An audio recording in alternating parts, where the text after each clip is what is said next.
요리에 포함된. 제가 그 중간사 연구를 좀 하다 보니까 어, 이게 그 선지서를 읽는 자세가 달라지더라고요.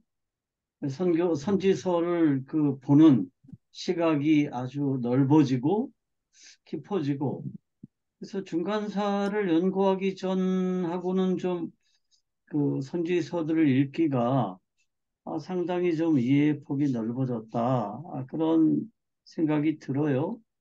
그래서 여러분들도 이 중간사를 통해서 좀 선지서들을 좀 폭넓게 잘 이해할 수 있게 되기를 바랍니다. 화면 공유하겠습니다.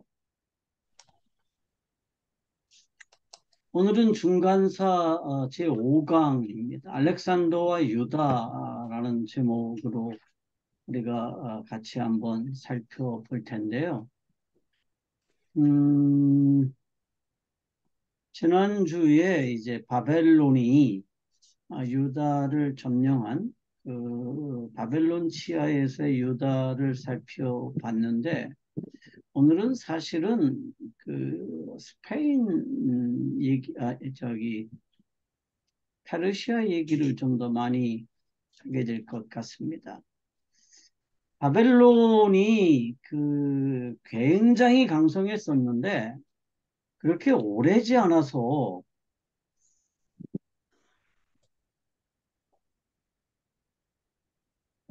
않아서 멸망해요.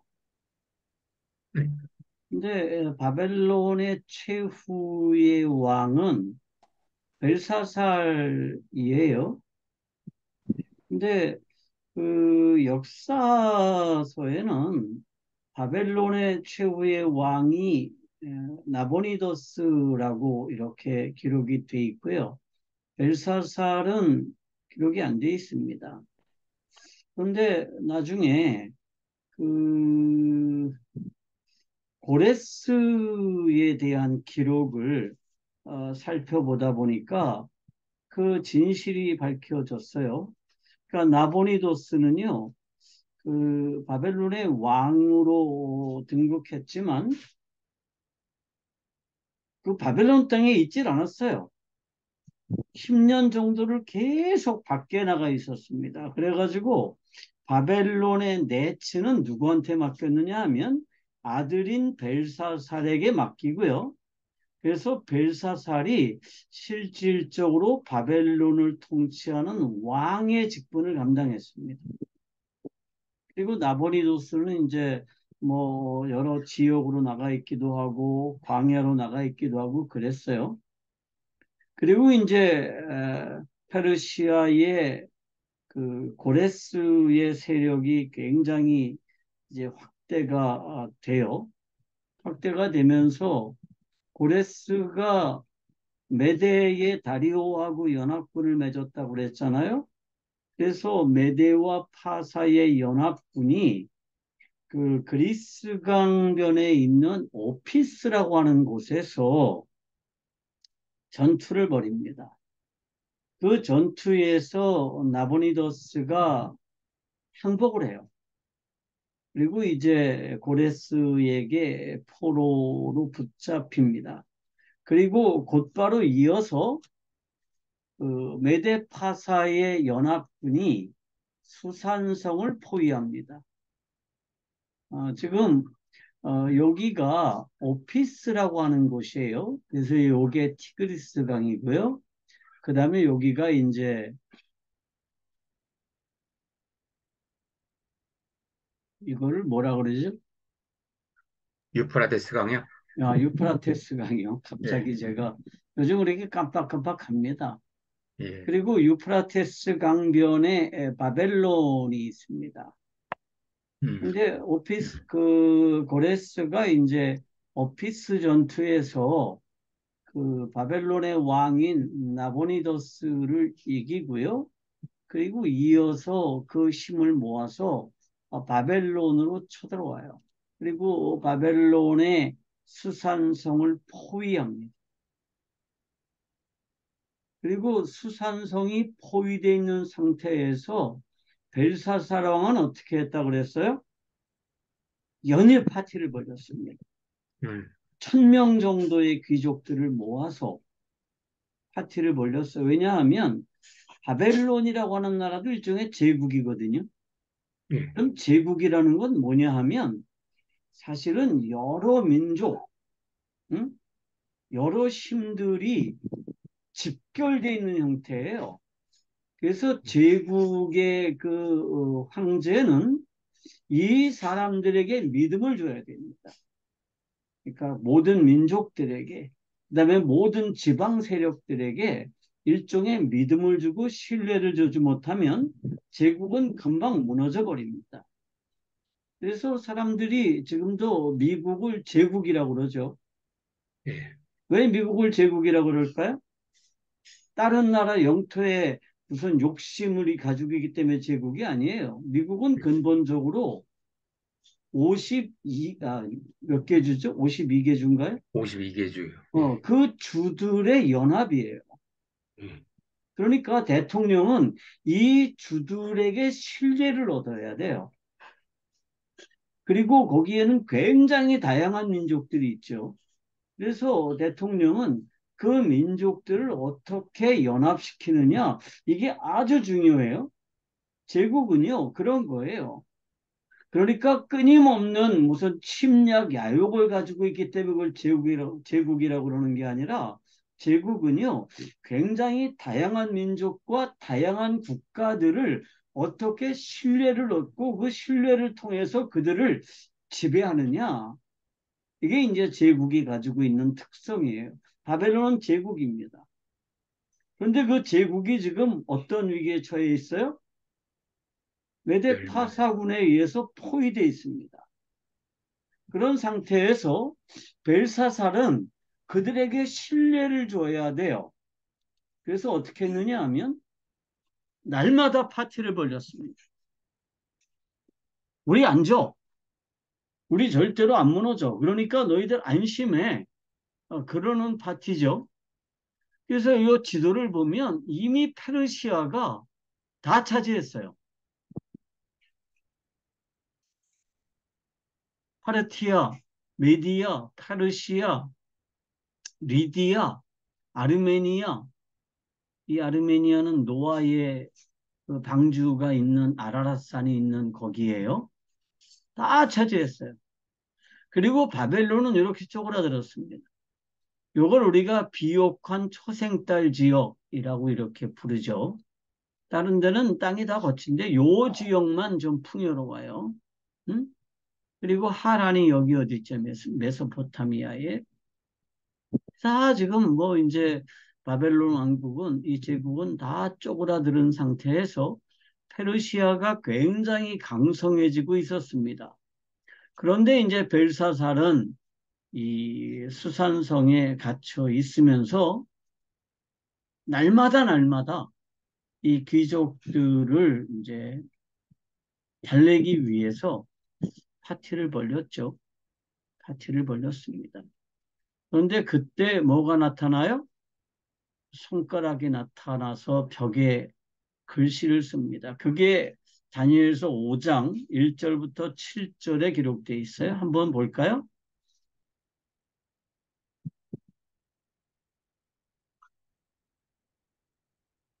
다니엘서 5장 1절부터 7절까지를 보겠습니다. 벨사살 왕이 그의 귀족 1000명을 위하여 큰 잔치를 베풀고 그 1000명 앞에서 술을 마시니라. 벨사살이 술을 마실 때에 명하여 그의 부친 느부갓네살이, 여기서 부친이라는 말은 느부갓네살의 아들이 벨사살이라는 게 아니에요. 느부갓네살의 고선쯤 되죠. 근데 보통 시브리적인 용법으로는 할아버지를 아버지라고 표현할 때가 참 많습니다.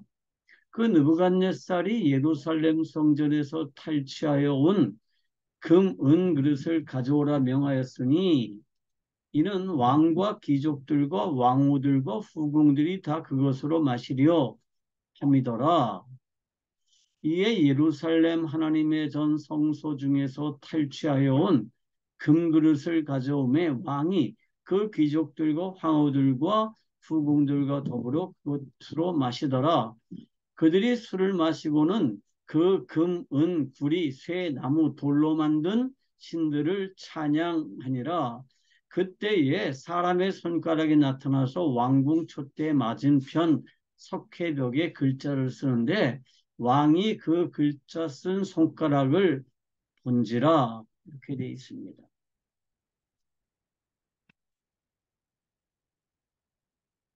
불안해서 그런 거죠. 불안해서. 그래서 다니엘을 불러요.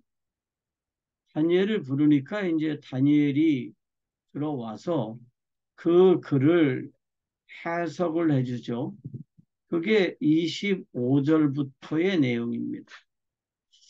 이러므로 그의 앞에서 이 손가락에 나와서 이 글을 기록하였나이다. 기록된 글자는 이것이니 곧 메네 데겔 우바르시니라. 이 글을 해석하건대 메네는 하나님이 이미 왕의 나라 시대를 세워서 그것을 끝나게 하셨다 하미요. 데겔은 왕을 저울에 달아보니 부족함이 보였다 하미요. 베레스는 왕의 나라가 나뉘어서 메대와 바사 사람에게 준바되었다 함이니이다. 그러니까 이 예언을 했어요. 그리고 그날 밤에 어떻게 해요? 벨사살이 죽습니다. 왜 죽었을까요? 페르시아 군대가 죽여요. 그리고 메대 사람 다리오가 이 바벨론을 정복하죠.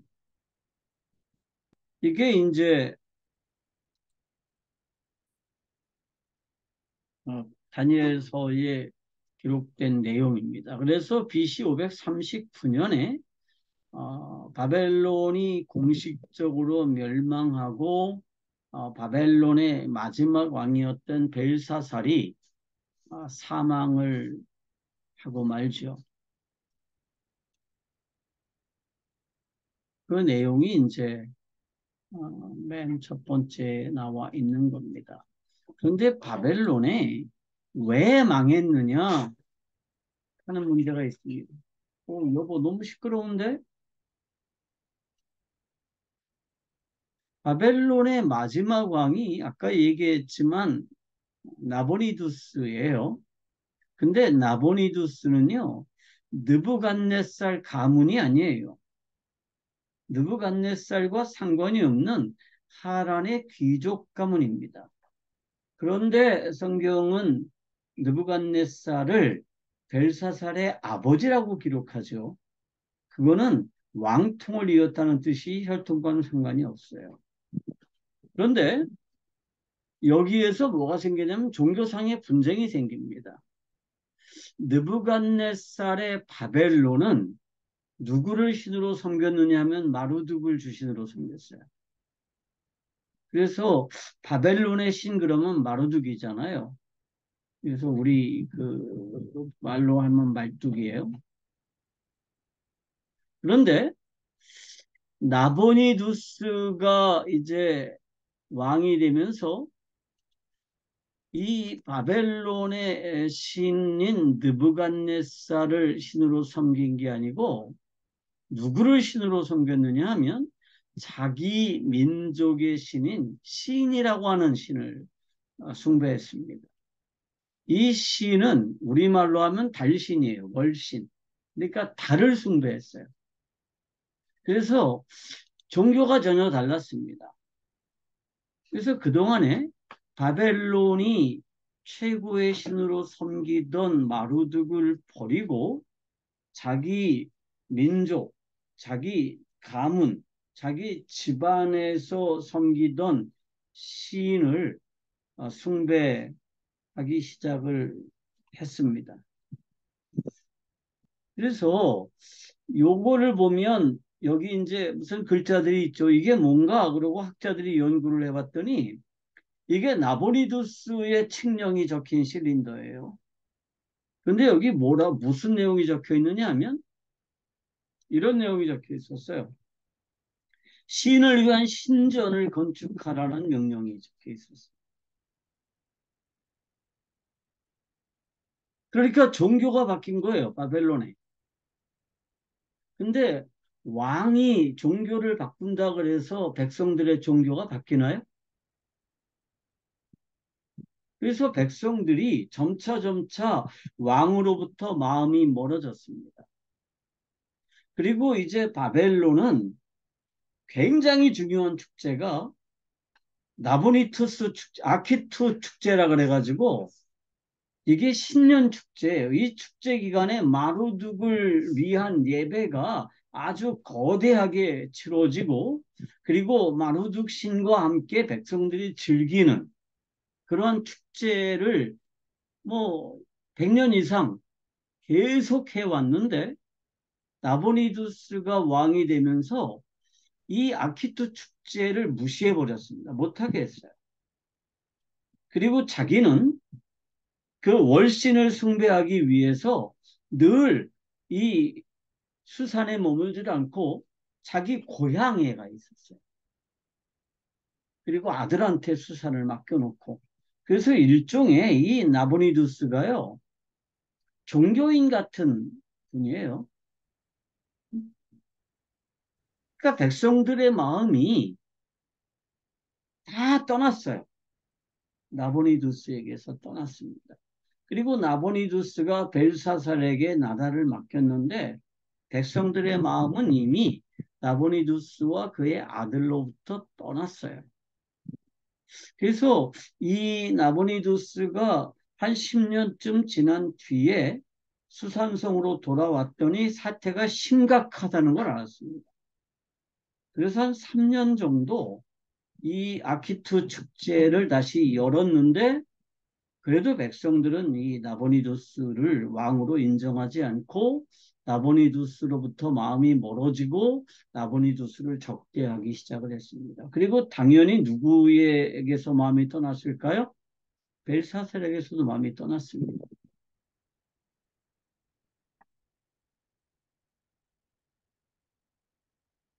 그래가지고 고레스와 다리오의 이 연합군이 수산성으로 쳐들어왔을 때 이 바벨론의 백성들이 다 고레스를 환영했대요.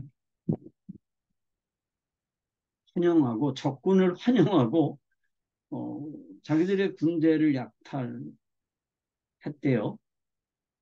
그리고 이 고레스가요. 그 아들인 캄바세스라고 하는 그 고레스의 뒤를 이은 왕이 있거든요. 그 캄바세스를 수산성에 남겨두고 이 아키투 축제를 계속 유지하도록 했어요. 고레스는 그러면 그 마루둑을 신으로 숭배했느냐? 아니죠. 아니에요.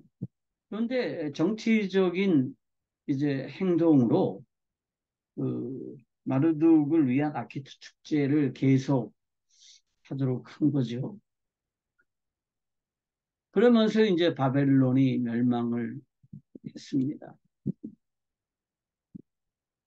물론 이 바벨론의 멸망의 원인은 이제 하나님의 때가 다 찼기 때문이죠.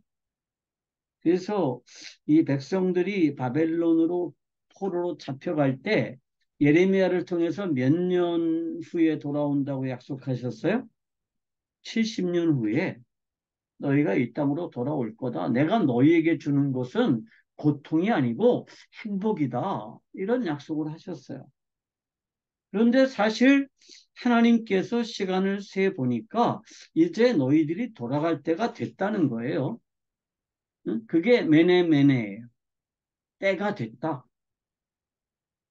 그래서 하나님께서 그 이제 바벨론의 때가 다 지나갔어요. 그리고 나서 고레스가 왕이 되자마자 뭐를 했죠? 유대인들은 다 유다로 돌아가서 거기에 성전을 건축해라. 그런 명령을 내려요. 그러니까 다니엘에게 하나님이 보여주신 게 뭐냐 하면 두 가지예요. 첫째, 때가 됐다. 하나님이 계산을 해보니까 이제 바벨론의 시기가 다 끝났다라고 하는 거고요. 두 번째로 이 벨사살이 왕으로서 너무 부족하다. 그래서 역사는 두 가지의 요소에 의해서 흘러갑니다. 첫째는 하나님의 계획대로 흘러가요. 두 번째로는 사람의 선택에 의해서 바뀝니다.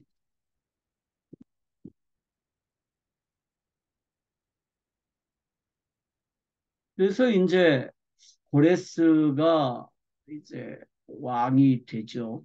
그래서 페르시아가 세계의 패권국이 됩니다.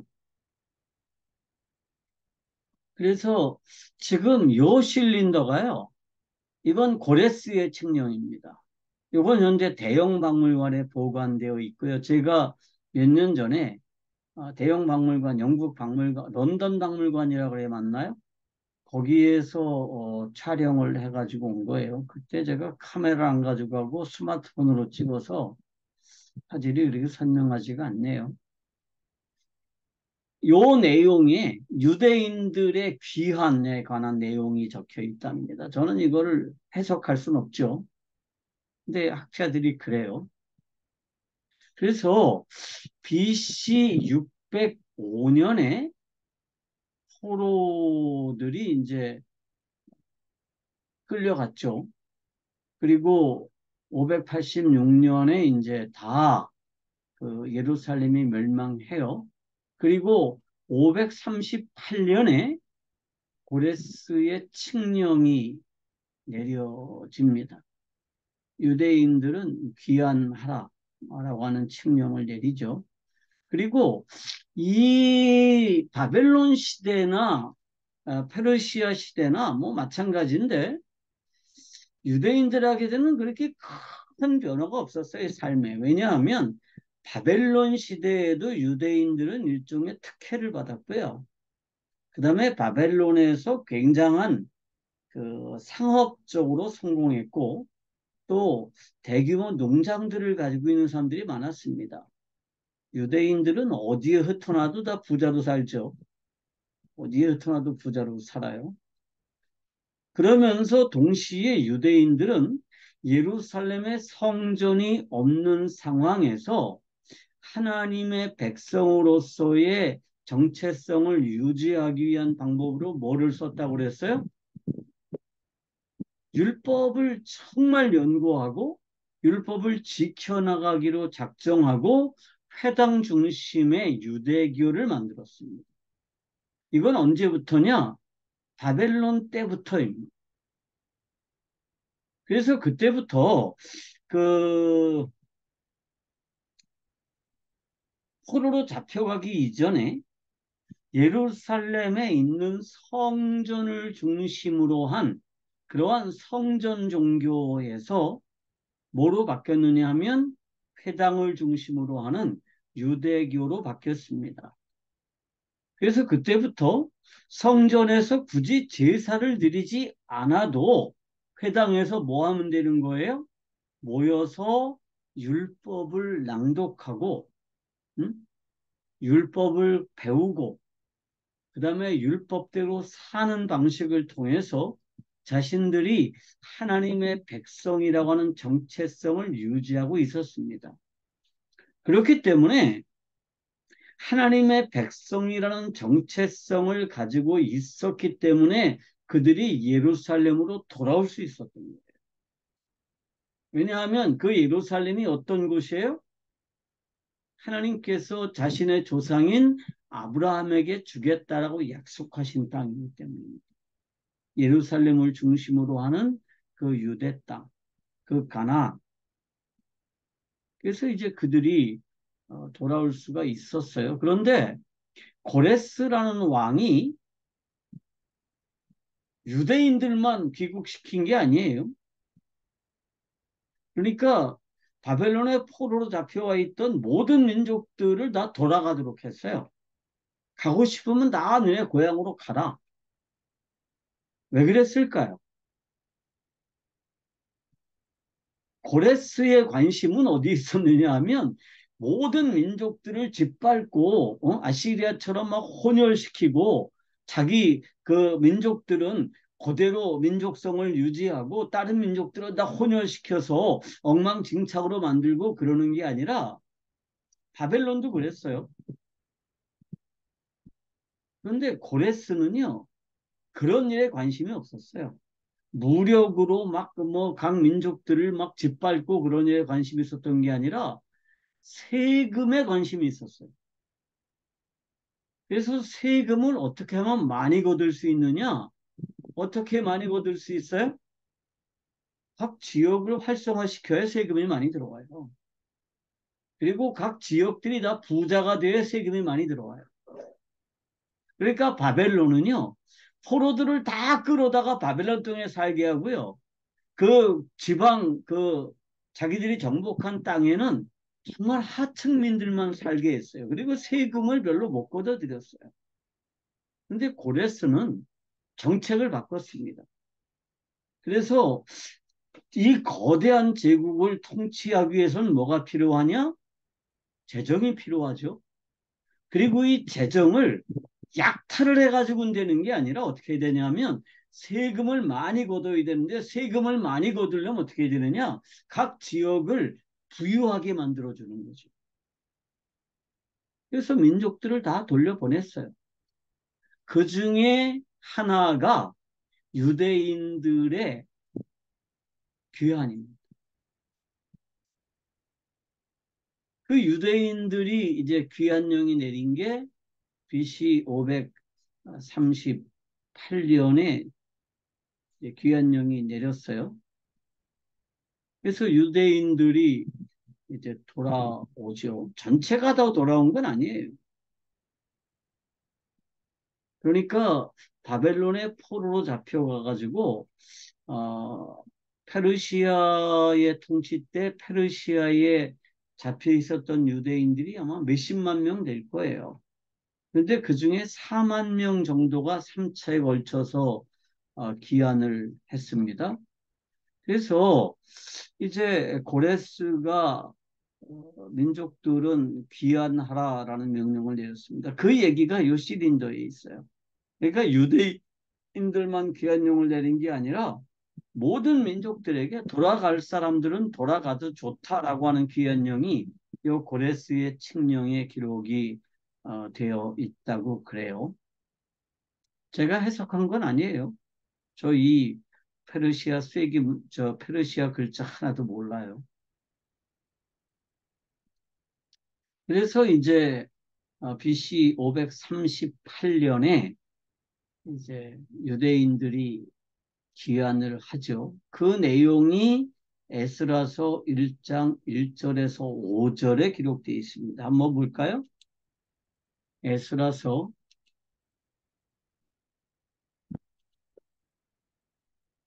1장 1절에서 5절입니다. 바사왕 고레스 원년에 그러니까 고레스가 왕이 되자마자예요. 여호와께서 예레미야의 입을 통하여 하신 말씀을 이루게 하시려고 바사왕 고레스의 마음을 감동시키심에 그가 온 나라에 공포도 하고 조서도 내려 이르되 바사왕 고레스는 말하노니 하늘의 하나님 여호와께서 세상 모든 나라를 내게 주셨고 나에게 명령하사 유다 예루살렘의 성전을 건축하라 하셨나니 이스라엘의 하나님은 참신이시라 너희 중에 그의 백성된 자는 다 유다 예루살렘에 올라가서 이스라엘 하나님 여호와의 성전을 건축하라. 그는 예루살렘에 계신 하나님이시라. 그 남아있는 백성이 어느 곳에 머물러 살든지 그곳 사람들이 마땅히 은과 금과 그 밖의 물건과 짐승으로 도와주고 그 외에도 예루살렘에 세울 하나님의 성전을 위하여 예물을 기쁘게 드릴지니라 하였더라. 이에 유다와 베냐민 족장들과 제사장들과 레위 사람들과 마음이 하나님께 감동을 받고 올라가서 예루살렘의 여호와의 성전을 건축하고자 하는 자가 다 일어나니 이렇게 되어 있습니다. 에스라의 입장에서 보면 이 명령이 누구를 위한 명령이에요? 유대인들을 위한 명령입니다. 그리고 유대인들의 입장에서 이 말을 기록을 했어요. 응? 그러니까 고레스의 정책은 세금을 늘리는 거였는데 유대인들의 입장에서 보면 무슨 거예요? 하나님께서 고레스의 마음을 감동시키셔서 유대인들을 뭐 하셨다? 귀환시키셨다라는 겁니다. 마찬가지예요. 지금도 하나님은 살아서 역사하시죠. 그런데 하나님은 어떤 방식으로 역사하세요? 사람을 통해서 역사하십니다. 지도자들을 통해서 역사하세요. 그래서 예레미야도 그런 말을 했지만 사도 바울도 뭐라 그랬어요? 지도자들을 위해서 기도하라 그랬습니다. 그 사람들의 마음을 감동시키는 분이 누구냐 하면 하나님이십니다.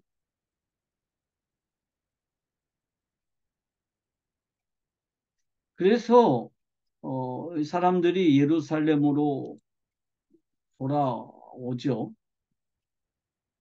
그리고 이제 501년 뒤에 1년 뒤에 성전 건축을 시작을 합니다. 돌아와서. 그런데 반대 세력들이 굉장히 많이 일어나죠. 반대 세력들이 굉장히 많이 일어납니다. 그래가지고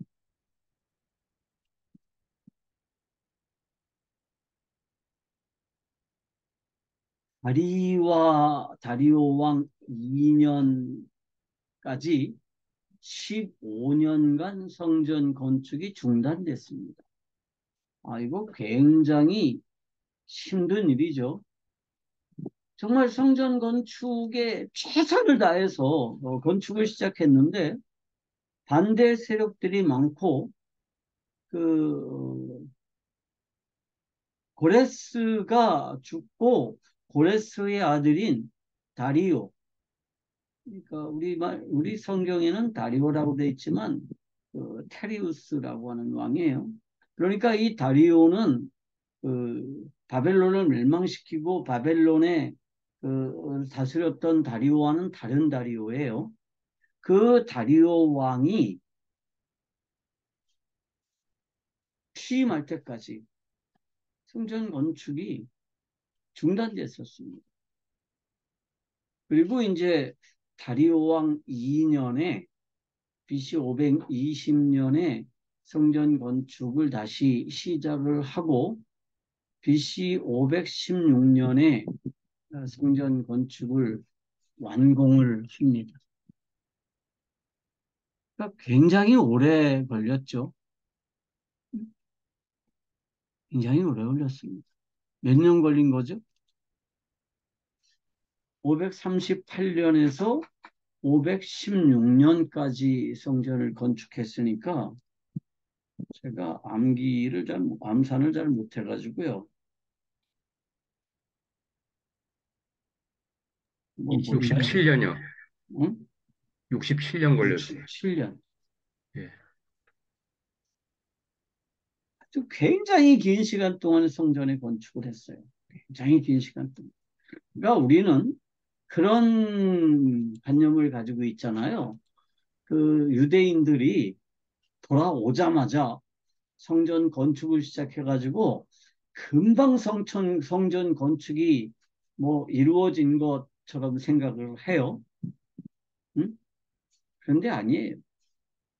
67년 동안이나 성전을 지었습니다. 그런데 그 성전이 그렇게 뭐 건축학적으로 뛰어나지도 않고 또 신전으로 뭐 우수하지도 않았어요. 성전을 건축했는데 자기들은 성전을 건축하기만 하면 하나님께서 자기들에게 복을 줘서 이제 모든 고난을 다 벗어날 수 있을 거라고 착각을 했어요. 그렇게 생각했습니다. 그래서 그 무슨 고난을 다 물리치고 성전을 건축했는데 성전을 건축하고 나서도 뭐예요?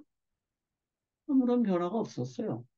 제가 지난 시간에도 강의를 했지만 그래서 그때부터 사람들은 뭐 하기 시작했느냐 하면 하나님에게 좀 실망했어요.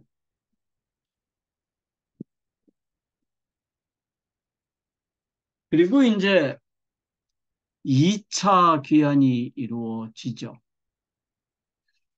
2차 귀환은 언제 있었냐면 BC 457년에 2차 귀환이 시작이 됐습니다. 성전을 완공하고 59년 후입니다. 그러니까 1차 포로 기한이 538년이고요. 그다음에 2차 기한이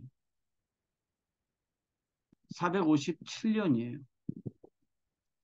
그러니까 이 두 기간이 굉장히 멀리 떨어져 있습니다. 성전을 완공하고 나서도 59년이 지난 뒤에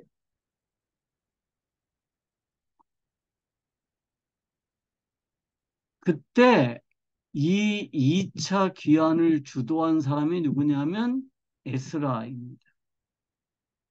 에스라는 당시 페르시아의 고관이었죠.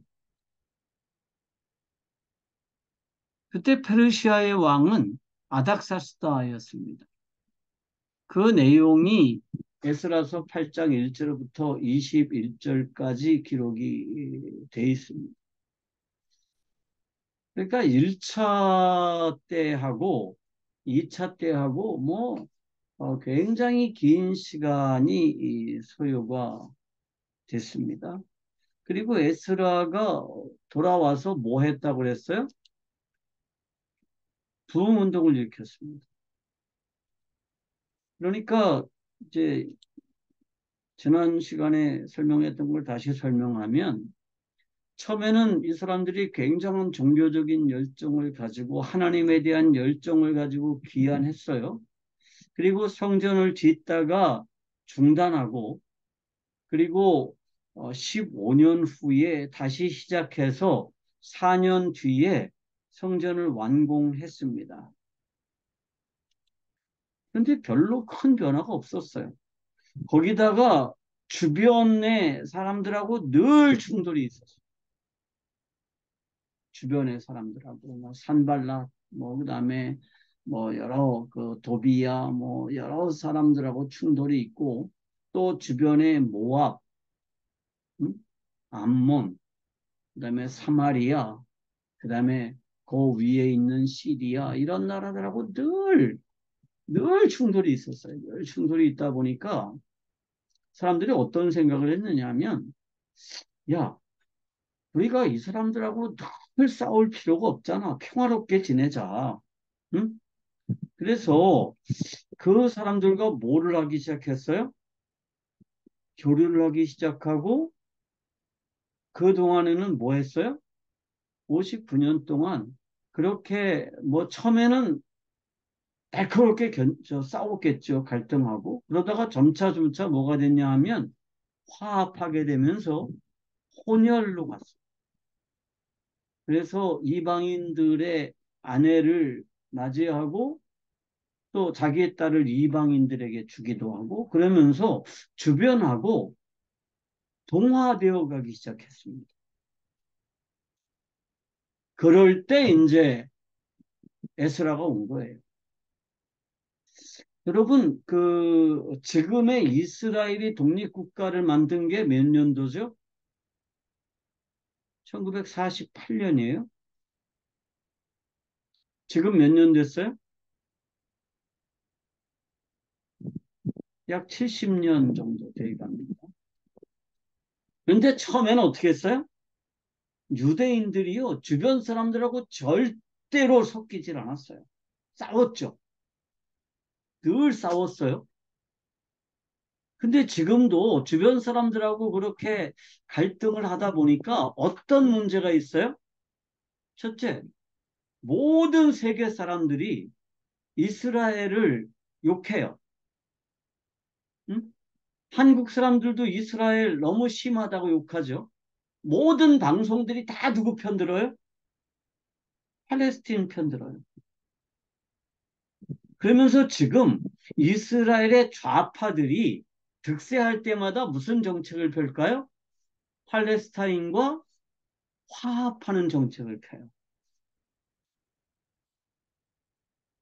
근데 이번에 다시 이스라엘의 아주 우파인 샤론이 총리가 되면서 또 그 문제를 지금 반대로 뒤집죠.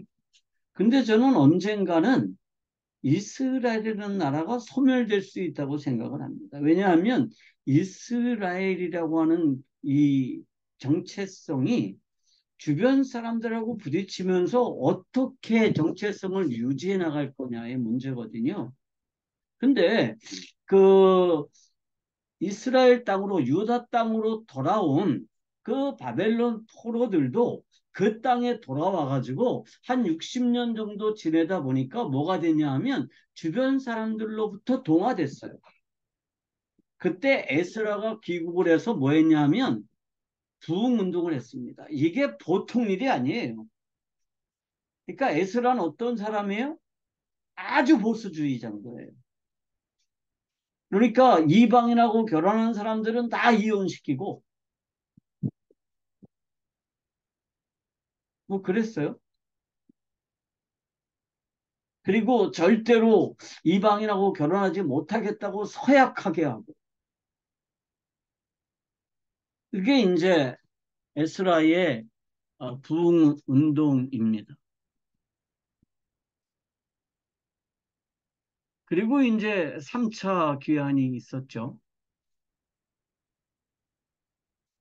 그게 이제 2차 귀환이 있은 후에 BC 444년 아닥사스다 왕 20년에 있었던 일입니다. 이때 느헤미야가 요 3차 귀환을 주도하고요. 느헤미야가 뭐를 하냐면 예루살렘의 성벽을 재건을 해요.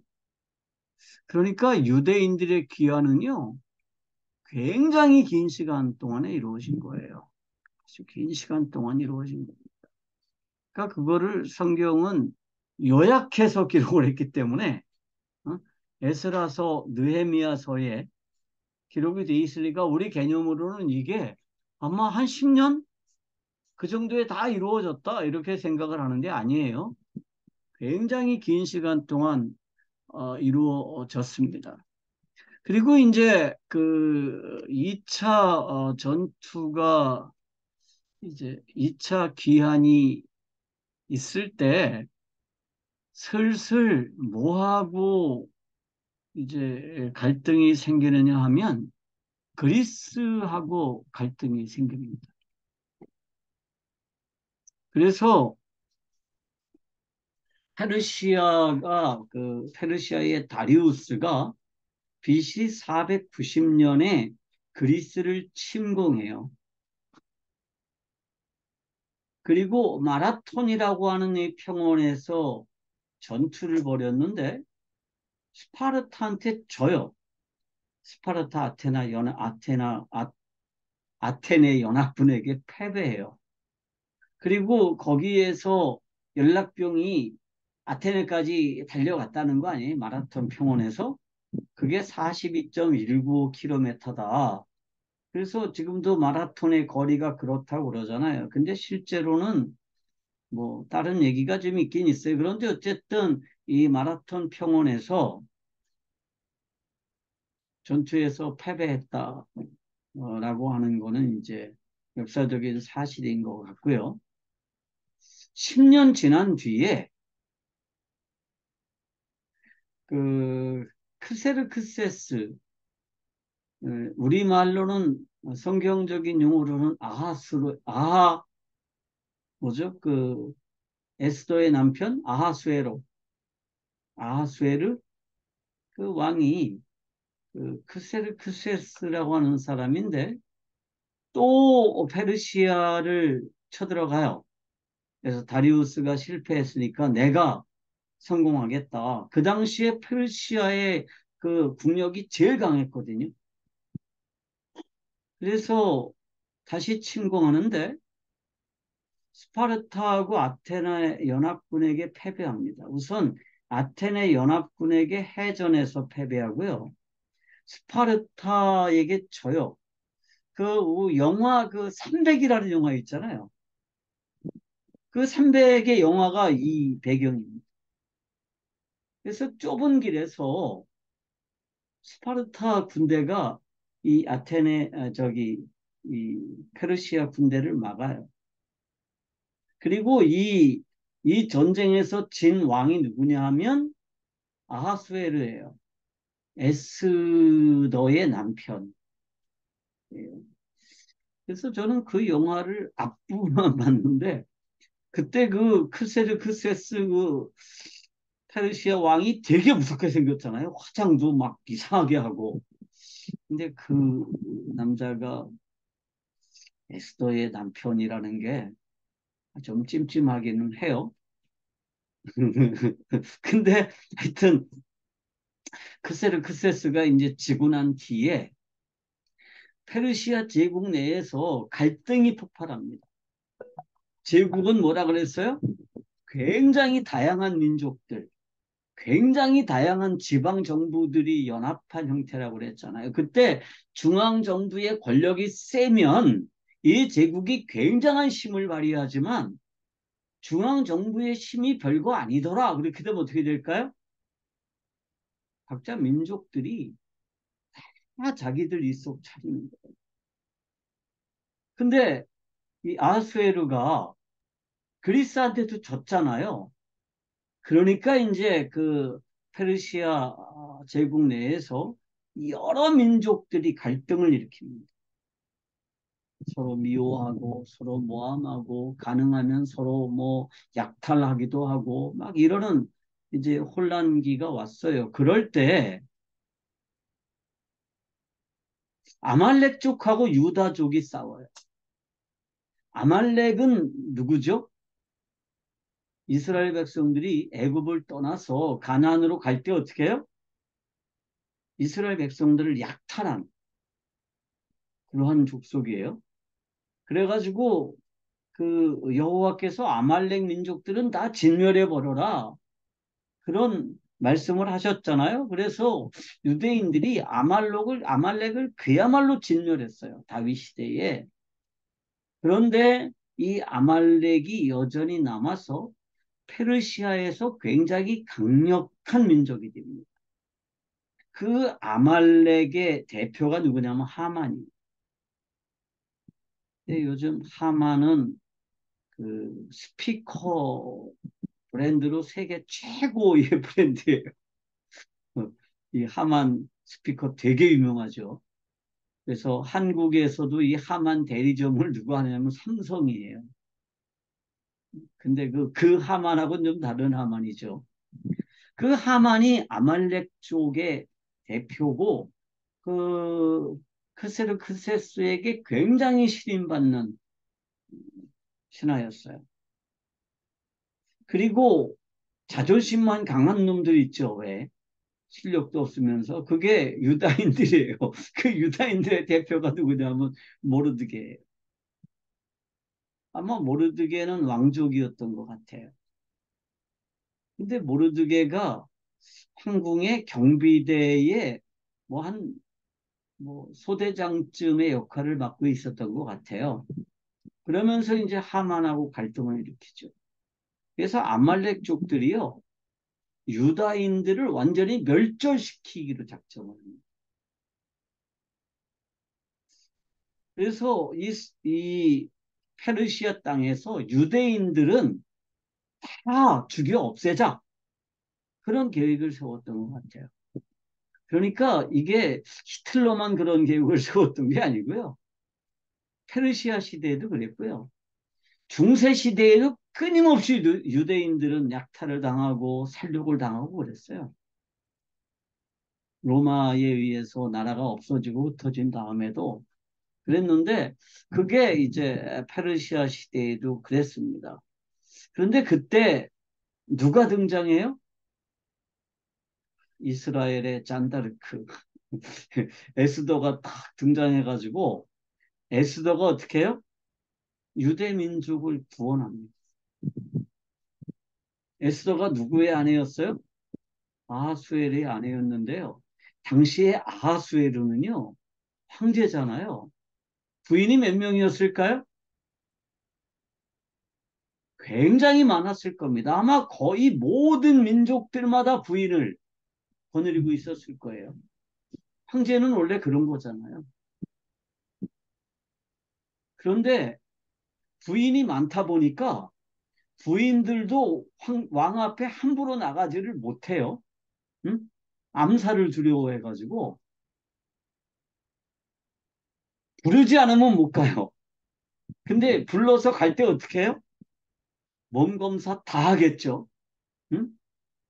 그리고 가는 거예요. 그러니까 자기가 스스로 찾아가면 즉결 처형을 당할 수도 있는 상황이에요. 근데 이 에스더가 목숨을 걸고 왕 앞에 가죠. 그런데 하나님께서 어떻게 하셨어요? 왕의 마음을 감독시켰어요. 그래서 왕이 되게 이쁜 거야, 자기 여자가. 가끔 그런 남자들 있죠. 술 한 잔 먹고 자기 아내가 되게 이뻐 보일 때가 있어요. 근데 하여튼 아하수에르가 이제 자기 아내가 너무 예뻐서 자신의 명령을 취소합니다. 어떤 명령이었죠? 유대인들의 재산을 다 빼앗고 유대인들의 목숨을 다 빼앗아라. 페르시아 모든 땅에서 모든 민족들에게 그런 명령을 내렸습니다. 유대인들은 여기저기 흩어져 있다 그랬잖아요. 거기다가 재산도 많아요. 그 모든 민족들에게 유대인들의 재산을 다 뺏어라. 그런 명령을 내렸어요. 그리고 다 죽여라. 그런 명령을 내렸습니다.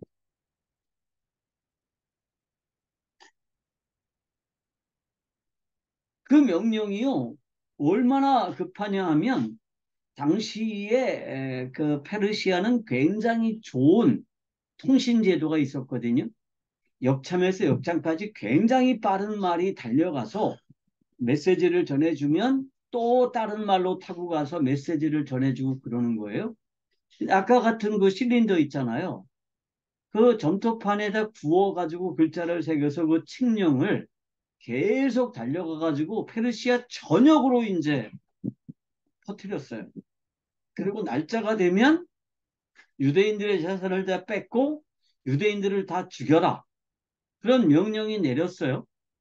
그런데 에스더가 어떻게 하냐면 그 명령을 취소시키죠. 그리고 반대로 어떻게 해요?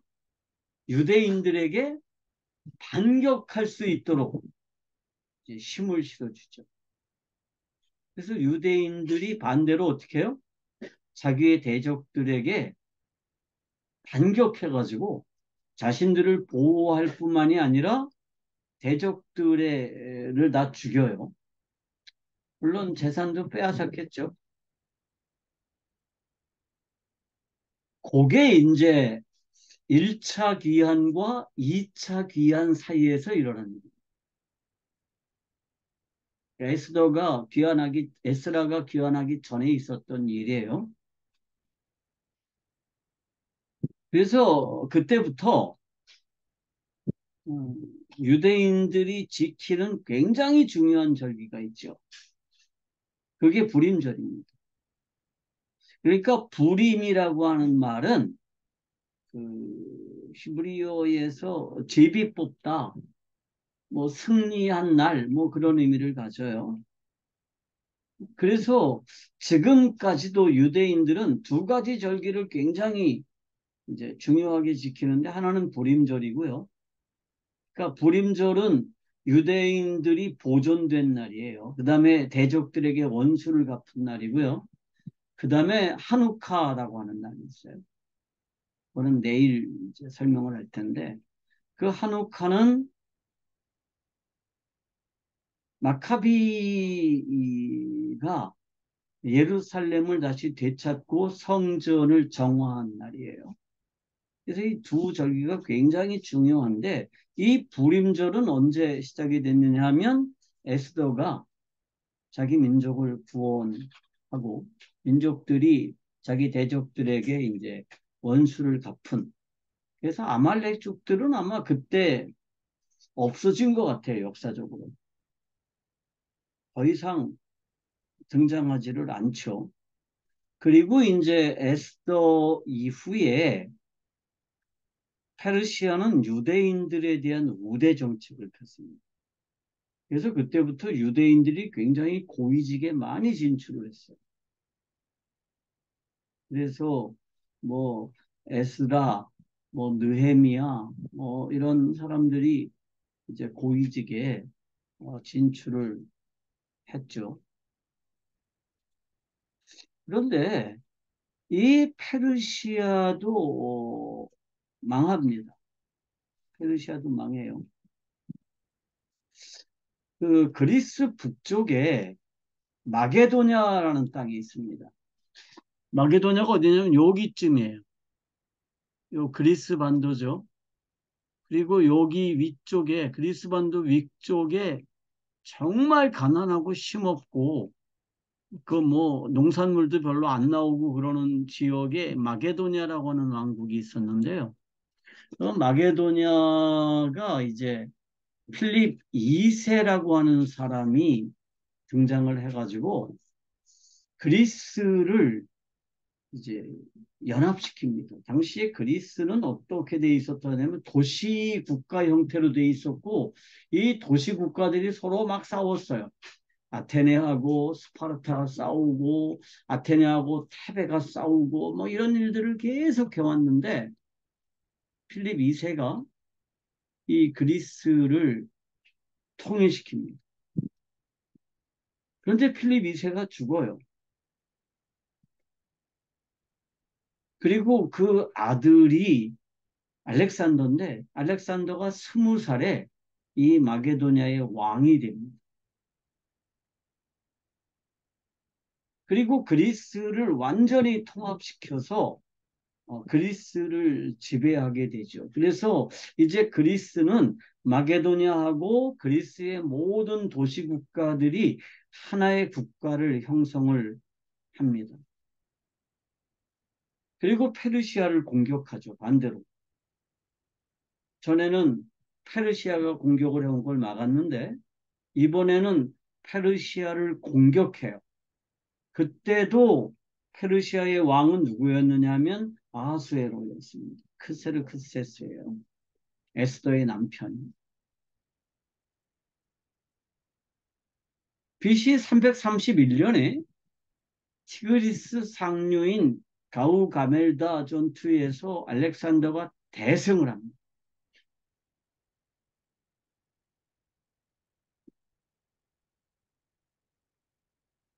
그리고 이제 페르시아로 공격해 들어가는데 아하수에로는 죽어요. 그리고 이제 다리오 3세라고 하는 사람이 왕이 됐는데 연전연패하면서 도망치다가 부하 장수들에 의해서 죽습니다. 아까도 얘기했죠. 제국은 뭐라고요? 중앙정부의 황제의 힘이 막강하면 모든 나라들이 굉장한 힘을 발휘해요. 당시 페르시아의 군대가 100만이었다고 그러거든요. 근데 황제의 힘이 약해지면 어떻게 될까요? 그러면 이제 황제의 목을 잘라서 항복하는 거죠. 그래서 다리오가 부하 장수들에게 살해가 돼요. 그래서 알렉산더가 보니까 페르시아의 왕이 죽었거든요. 황제가. 그래가지고 이 황제를 죽인 그 부하 장수들을 다 사형시킵니다. 알렉산더. 그리고 장례식을 아주 거창하게 치러줘. 그러니까 페르시아 사람들의 마음을 다 산 거예요. 그리고 페르시아는 결국 멸망해 버리고 말았습니다. 그리고 나서 이제 그 알렉산더가 페르시아를 점령하고 그 다음에 영토를 계속 확장해가지고 어디까지 가요? 인도 북부까지 갑니다. 이쪽이 인도의 펀잡이라고 하는 곳인데요. 거기까지 점령을 해요. 그리고 이제 어디로 오냐면 이집트로 와가지고 애굽을 점령합니다. 이집트를 점령하고 이집트에 알렉산드리아라고 하는 신도시를 짓습니다. 그리고 알렉산드리아를 이집트의 수도로 삼죠. 그리고 이제 이집트로 내려가는데 이 뭐 파죽지세로 내려가는데요. 다른 도시 국가들은 다 항복했는데 이 두로는 굉장히 격렬하게 저항을 했습니다. 근데 두로는 이 육지에서요 800m가 바다에 떨어져 있어요. 물론 여기도 항구가 있지만 요 섬으로 들어가서 아주 강렬하게 저항을 합니다. 8년 동안 저항. 그러니까 우리나라 삼별초가 강화도에 들어가서 저항했던 것보다도 더 뭐 격렬하게 했나 봐요. 물론 삼별초는 뭐 100년 이상 저항을 했지만 그러니까 알렉산더가 어떻게 하냐 하면 이 바다에다가 뚝을 쏴요. 엄청나죠? 그래서 여기 알렉산더스 댐이라고 되어 있잖아요. 800m를 바다에 뚝을 쏴가지고 이 뚝을 통해서 공격을 해요. 그래서 이 두로의 약점이 뭐냐 하면 이 남쪽 항구거든요. 여기 사우스 하버라고 되어 있죠. 여기를 통해서 두로를 정복하고요. 두로를 그야말로 아주 말갛게 씻어버립니다. 다 파괴하고요. 다 잡아가지고 노예로 팔아요. 다 잡아서 노예로 팔아버립니다. 그리고 다 죽여요. 그래서 알렉산더가 이제 이 이집트로 내려가는 길에 뭐 아라두스, 트리필리스, 바빌로스, 시돈, 두로 이런 이제 도시 국가들을 다 점령을 해요. 이 도시 국가들의 연합을 어, 페오니키아, 뭐 포니키아라고 그러죠. 그리고 이제 결국은 8년이나 걸려서 이집트로 내려가서 이집트를 점령하고 이제 알렉산드리아를 세우죠. 그리고 다시 올라와 가지고 어디로 가느냐? 인도로 가요. 그리고 인도에서 이제 돌아오는 길에 BC 323년에 바벨론에서 사망을 합니다. 이거는 뭐 너무나도 잘 알려진 얘기니까요. 열병이 걸려서 죽었다고 그러는데 뭐 여러 설이 있지만 그 학질에 걸렸다라고 하는 게 말라리아에 걸렸다라고 하는 게 가장 정설이에요. 근데 이 알렉산더가 죽었을 때 그의 아내인 록산드라는요 임신 중이었습니다. 그래서 후계자가 없었어요. 그래서 알렉산더가 죽자마자 뭐가 일어나느냐 하면 디아도코이 전쟁이 발발합니다. 디아도코이는 그 디아라고 하는 말은 뭐 누구누구의 후계자라는 거고요. 도코이는 이제 뭐 측근 뭐 그런 거예요. 그러니까 누가 알렉산더의 대를 이을 것이냐를 가지고 전쟁이 벌어지죠. 당연히 전쟁이 벌어지겠죠. 이 거대한 제국을 누가 통치할 거냐. 이거를 놓고 이제 전쟁이 벌어지고요. 이 전쟁의 결과 어떻게 되냐 하면 부하 장군 4명이 이제 분할 통치하게 되죠. 그래서 여기 보면 당시에 이제 근동의 세계 지도인데요. 요쪽이 리시마쿠스라고 하는 장군이 다스리던 땅이에요. 여기까지가 리시마쿠스의 어, 지배 통치 영역이었습니다. 그리고 여기는 저기 요 연두색은 카산더라고 하는 장군의 통치역입니다. 여기가 그리스 지역이죠. 그리고 여기가 지금의 터키하고 마케도니아 지역입니다. 그리고 이제 여기는 프톨레미라고 하는 장군이 들어가서 지배를 했고요. 요 하늘색 부분 전체가 셀류쿠스라고 하는 장군이 차지를 했습니다. 그래서 제일 먼저 디아도코이 전쟁에서 이제 제일 멀지만 제일 통치하기 쉬운 지역으로 간 사람이 프톨레미우스예요. 프톨레미우스가 여기를 차지하고 알렉산더의 시체를 여기로 옮겨요. 그래가지고 자기가 정통이다. 이렇게 주장을 했습니다. 그러니까 셀류쿠스가 제일 크잖아요. 제일 커요. 그래서 둘 사이에 끊임없는 분쟁이 벌어집니다. 그리고 이 둘은 뭐 존재 자체가 미약해져서 나중에는 셀류쿠스에 이제 합병이 돼요. 근데 문제는 예루살렘이죠. 예루살렘하고 두로까지는 다 어디에 속해 있었냐면 이 프톨레미우스에 속해 있었습니다. 그런데 이 두 나라가 셀류크스가 여기로 쳐들어가기도 하고 또 이 프톨레미우스가 셀류크스로 쳐들어가기도 하고 그러면서 한 150년 정도 싸워요. 아주 길게 전투를 벌리다가 결국은 어떻게 되느냐 하면 셀류크스가 예루살렘을 점령하게 되죠. 그래서 이렇게 역사를 보면 아무리 강력한 나라도 영원하지는 않다라고 하는 사실을 우리가 확인할 수가 있죠. 아시리아가 대단했어요. 아시리아의 군대는 누구도 막아설 수가 없었어요. 그런데 아시리아도 멸망해요. 그 아시리아를 멸망시킨 나라가 바벨론입니다.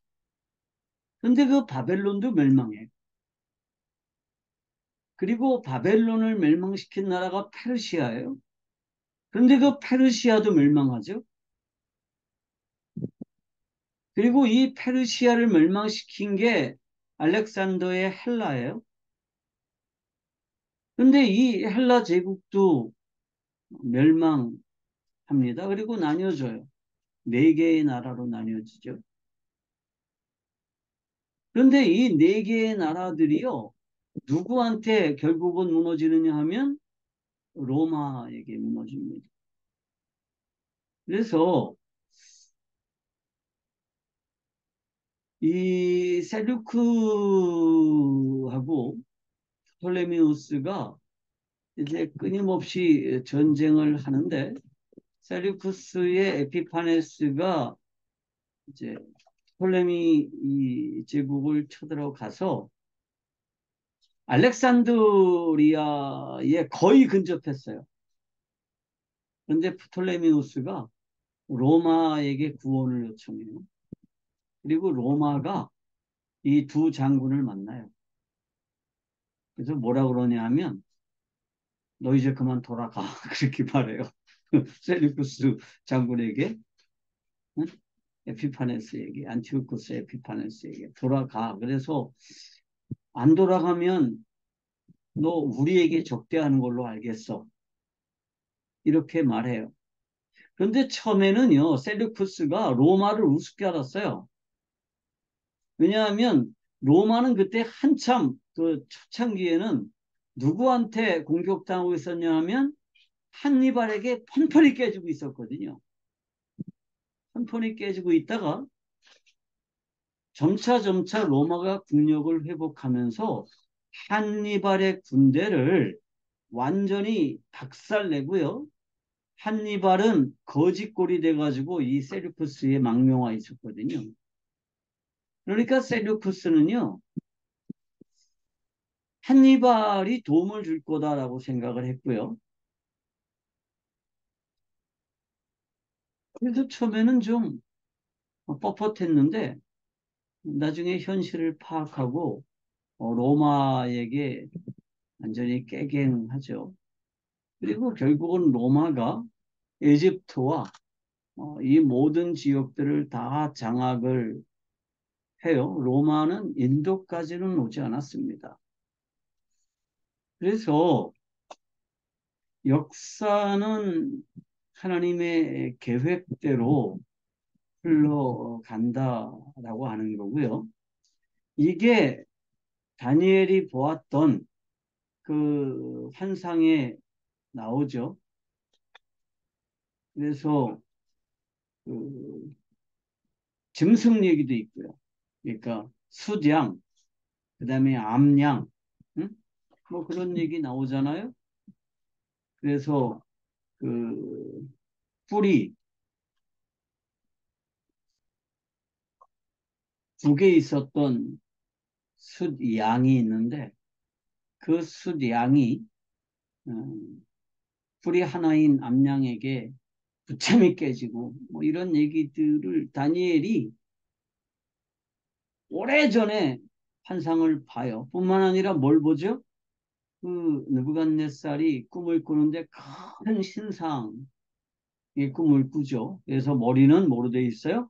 금으로 돼 있고 그 아래는 은으로 돼 있고 그 아래는 청동으로 돼 있고 그 아래는 쇠로 돼 있고 그 아래는 쇠하고 철하고 섞여 있고 그 아래는 뭐 이 발이 흙으로 돼 있는 발이 있는데 그러니까 사람이 던지지 않은 돌이 날라와서 그 신상을 완전히 부서뜨리는 그 꿈을 꿔요, 느부갓네살이. 그리고 이제 다니엘이 그걸 해석해 주죠.